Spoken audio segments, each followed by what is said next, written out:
This not gonna work. It is working. Okay, hi there. Good morning from Texas. My friend Dr. Richard Booker, and we are meeting on Zoom and YouTube weekly for a fun, enjoyable, lovable talk between an Orthodox Jewish rabbi and a Christian pastor. Minister. Okay. And we've been doing this for months now, so we're having a lot of fun, and we both love each other. So for us, the commandment, love thy neighbor as thyself, is pretty easy. But in our last segment, we went a little bit deeper and said, how can we actually love someone that we don't really love? What are you going to do about that? So this all came out because I had shared with my friend Richard about how uncomfortable it is to be offended by what they call trolls on the internet. People on social media that seem to have nothing better to do than to just offend you. But today, I'd like to talk about what to do about your neighbor that you don't have a great relationship with. Now, with your permission, I understand that you live, your closest neighbor is about 10 miles away. Is that right? That's good enough. Good enough. My neighbors are on both sides of me and all around me. I only have 80 neighbors. In my community, there are only 80 people and 80 families who live here, 90 by now. Surely you could get along with 80 people. When I lived in Ma'ale Adumim, I got along with hundreds of people, but there were thousands of people in my neighborhood. So I could just say, okay, I'll say next to this one. I don't have to be their friend. But in my community, you got to be friends with everybody. At least I think so. I mean, there might be some people who have, feuds and are not on speaking terms. I don't know about anything like that. I try to be on speaking terms with everybody. There are some people that I feel that they don't feel the same way about me that I'd like to feel about them. That's very true. So what can I do about that? I'll tell you what I have been doing. I've been smiling and nodding. Hi, how are you? And then he's like, I'm thinking about somebody in specific. Now, if I have something to talk to him about, then I talk to him, and he's what they say, correct. He speaks politely. But what am I supposed to do with that? Afterwards, I walk away and said, yeah. He was holding his breath that entire time. He couldn't wait until I stopped talking to him. What do you think? It's a question about life that we all struggle with, for sure, because we don't live but to ourselves. We live with other human beings. So I think one observation is there are some people you're just never going to get along with because they just don't want to get along with you. And you can't live your life grieving over that, number one. Okay. So I think that from my perspective, yeah. Again, because I am a person who tries to live a way, not perfect, that follows the ways of God. Yes. That of course is going to guide all my thinking. Again, not that I'm a perfect practitioner of everything I know, so I want to make that clear. But God loves everyone because he made us in his image, and he loves us unconditional. If he didn't, we all have trouble. If he didn't love us unconditionally, we have no chance. So he loves us. It says that in the book of Psalms. Im avonot tishmor ya Adonai mi ya'amod. If God, you will pay attention to sins, O God, who can stand before you? I think it's called Ahavat Hinam, What do you mean? the unconditional love of God without any expecting anything back. And so we humans need to find a way to connect with God so that that love can be put in our hearts. As Christians, we see that with the Holy Spirit, the Spirit of God coming into us and bringing that to us in our hearts. So if we see this as our core on relationships, then we love your neighbor as yourself, which is in both parts of the Bible. We might say Yeshua didn't invent that; he's just coming from Leviticus, which shocks most Christians that Yeshua was a Jewish Bible teacher. They think he was a Christian minister or something. I don't know what they think, you know. But anyway, without that, we have nothing. In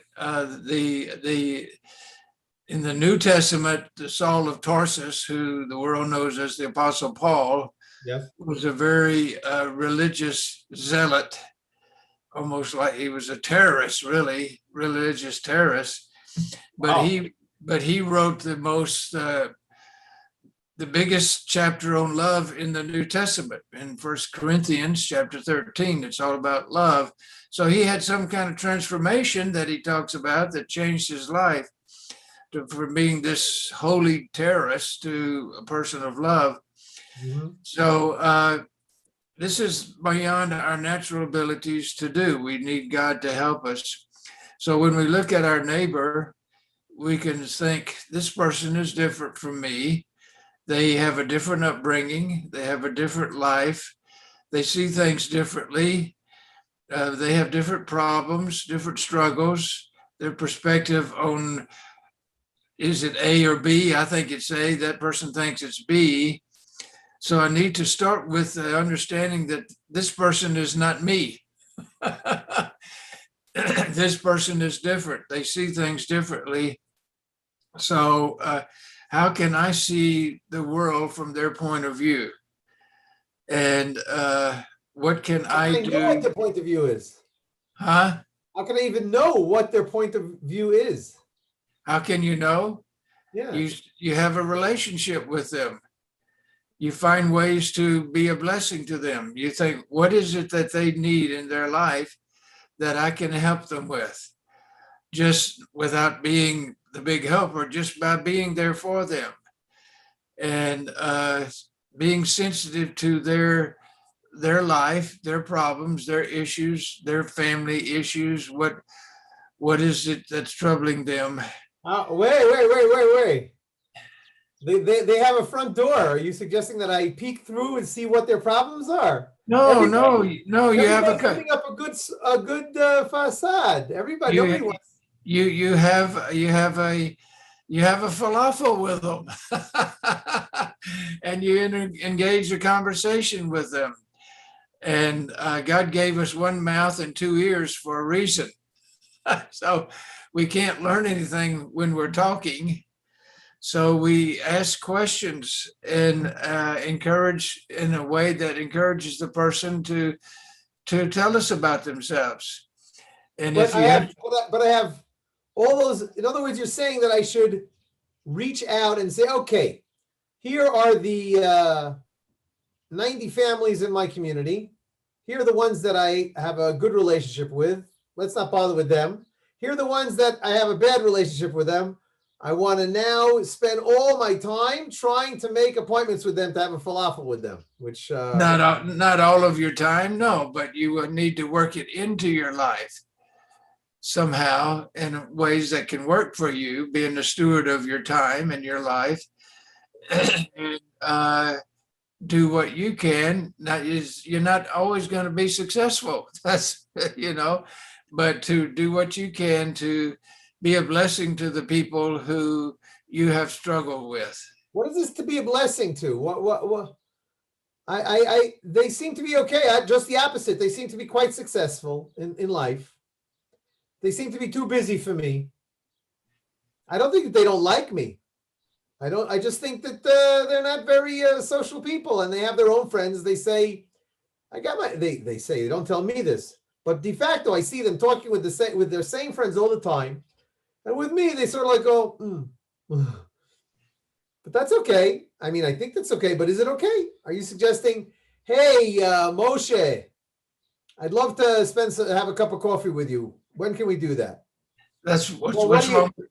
What do you What's have in wrong? mind? I think that would be a wonderful thing to do. Huh? I think that would be a wonderful thing to do. So you're saying make a list of the 2, 5, 10, 20 people in the community that I don't feel like I have a great relationship with, and try to make a date with them. Always be available to be a friend to them. I'm always available to that. My door is always open. I always all of my emails have a sig line saying I'd love to be in touch with you. Please set up a meeting with me. That kind of thing. I'm very open personally, but they're not interested. Well, that's fine. If they you just need to be the kind of person that they feel that if they had a need, they could call on you.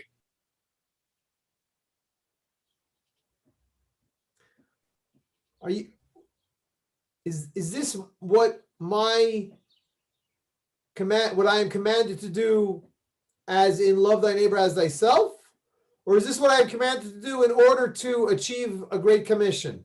Because you can't impact somebody if you don't have a relationship with them. Therefore, you must have a relationship with people. So therefore, make sure that you are available for that relationship in order to have that to do that great commission commandment. Or is it just a commandment of loving your neighbor as yourself? Where are you going with that? The last one, love your neighbor as yourself. The bottom line of life is you can't, not everybody is going to love you. And that's fine. That's just the way life is. Not even everyone is going to like you, and that's fine too. Who cares? It doesn't matter. My point is not them, but you, but me. What is my heart attitude towards people? And if I can be the kind of person that people are comfortable with, even though they may not like me, who cares if they like me or not? But if they have trouble in their life, they have seen me enough to know that they could come knock on my door and ask for help if they needed it. That's about as best you can do for many people. Again, you have a shingle outside your door that says minister. And minister, amongst other things, means I will minister you. I will help you work through your issues. That's true. And even for free, it's not like, the clock's ticking and it's $100 an hour or something like that. I just want to be your friend. I'm happy to be your friend. That's what I think you're saying. I think so. Yes. But my shingle doesn't say minister. It says neighbor. And a neighbor is, if somebody would knock on my door and says, I understand that I can pour out my heart to you, and keeps on doing it. And I have a neighbor who's like that. She's not exceptionally socially adept. So am I really supposed to be like Jesus and say, okay, all day long? Or like Hillel, you might have heard that Hillel did this also. Anybody who wanted to bother him, he was always very patient and willing. I see that sometimes. I see people who are poor souls that people don't like them so much. So I'm willing to be them. I see somebody who's nobody's doing a favor for. I'm going to do that favor for them. But is that my goal in life? Is that my place in life? Are you saying that that's every place in life? No, I don't think that is our goal in life. I think that's just the way we live our life, so that people see that is who we are, and that they feel that we're a Mitch. You know Yes. that word, of course, an honorable person that they can trust. So again, you're saying that with a neighbor, again, I can't think off the top of my head of any neighbor that I, argued with or fought with or slammed the door on or something like that. So I'm not talking about stuff like that, even though, I'm sure that there are plenty of people like that who have that kind of negative relationship with people. I'm talking about people that are just, hello, people who aren't friendly with me. I would be friendly with, I'm friendly with everybody as much as I can.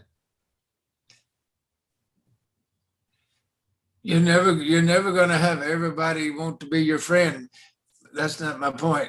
My point is, with God's help, live our lives in such a way that even though people who don't care to be friendly with us see something in us that draws them to us if they have a need in their life. They know we are an honorable person that they can trust and will help them if they have a need. You're not going out of your way to be anything other than what you are, but what you are is enough.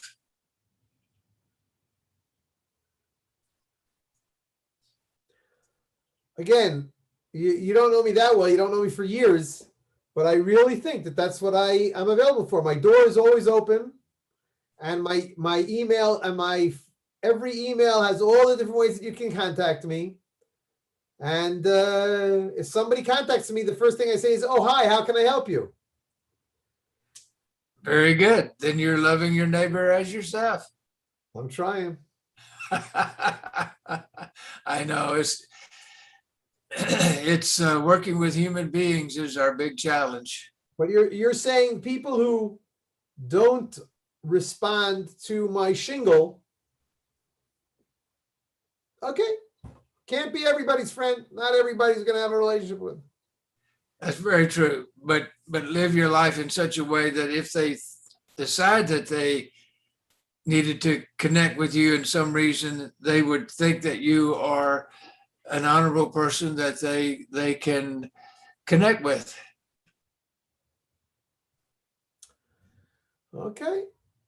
I think that, again, I wonder if there are what books besides the Bible have impacted you to think in that beautiful way, because I know that in the Jewish tradition we have two books that we have hundreds of books, of course, but two of the top books that come to mind that taught me to be like that, I think, and I recommend to everybody else. They are Pirkei Avot, the Ethics of the Fathers. I have that book. And the Rambam, Maimonides, he wrote a book called Hilchot Deot, the rules of proper behavior, if you will, of proper interpersonal behavior and intrapersonal. In other words, what are the personal traits, the rules of character traits? What are the character traits that you should develop in yourself and how you should do that? That's very good. So what book besides certain passages, or maybe the entire, depending on how you spin it, the entire New Testament, what books would you recommend from your Christian tradition that teach that kind of thing? Oh, I can't say any specifically, but I'm sure there are good books on loving your neighbor as yourself that Christian authors have written. Yes. But here's my observation. Yes, sir. And we should read these books as a Christian. We should read these books, even not a Christian, because the point is, if there's truth in them, they came from the Word of God originally anyway. So I go back to the source book, the Word of God. But there are many things in the Bible, regardless of what testament you're reading, Yes. it all tells the same story of truth and love and justice and grace and mercy and compassion. But my point is, there are many authors who can take things from the Bible and explain them in everyday language for people that they can understand it better. Yes. That way. So, marriage, for example, is the main place of relationships. So there are many good Christian books on marriage and how to love your spouse and get along with your spouse. All the principles are from the Bible, but somebody might be able to understand the author's book better than trying to find it in the Bible. So Yeah, they did the heavy lifting for you. right. So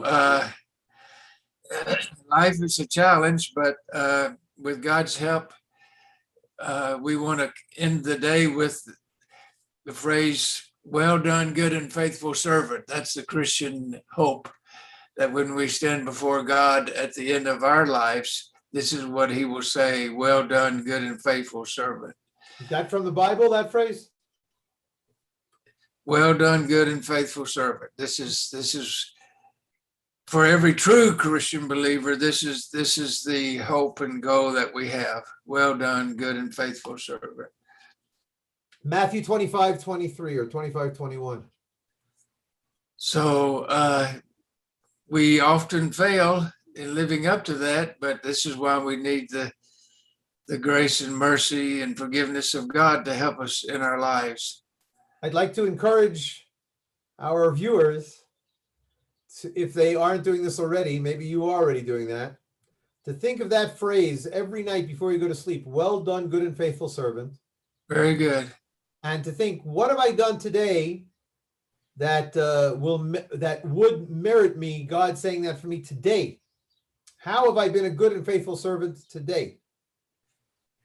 That's very tough. good. Very good challenge for all of us. Very good. You're quoting Jesus, Yeshua. I'm sure Hillel would have said the same thing. I'll look into Bli Neder. I will, without promises, I'll look and see what the Jewish source is comparable to that. Yeshua said, "Do unto others as you would have them do unto you." Yeah. Hillel said it, but kind of in a negative way. He said, "Don't do unto others what you would not want them to do unto you." Okay. So this, I think, is a good guideline for our daily lives. If we can live by that, I think we could say somewhat in confidence, "What did I do well today?" So you're saying if we think of how we engaged with others and made them feel good, then we've done the work of a good and faithful servant. Well, I wouldn't say made them feel good, but helped them in their life. Right. What's wrong with making them feel good? Well, sometimes you have to speak truth that doesn't make people feel good. I think that if I would speak a truth that would make somebody feel bad, then I would say, okay, I better hurry up and make somebody else feel good. So at least I got somebody to feel good today. No. Guy. Oftentimes people don't want to hear truth, and so it might make them feel bad because they have to face issues in their life. But if they'll receive what you say to them, if you say it, speak the truth in love, that's that. In the longer run, they will feel good. Okay, good luck with that. I'm not too good at this every night thinking about stuff.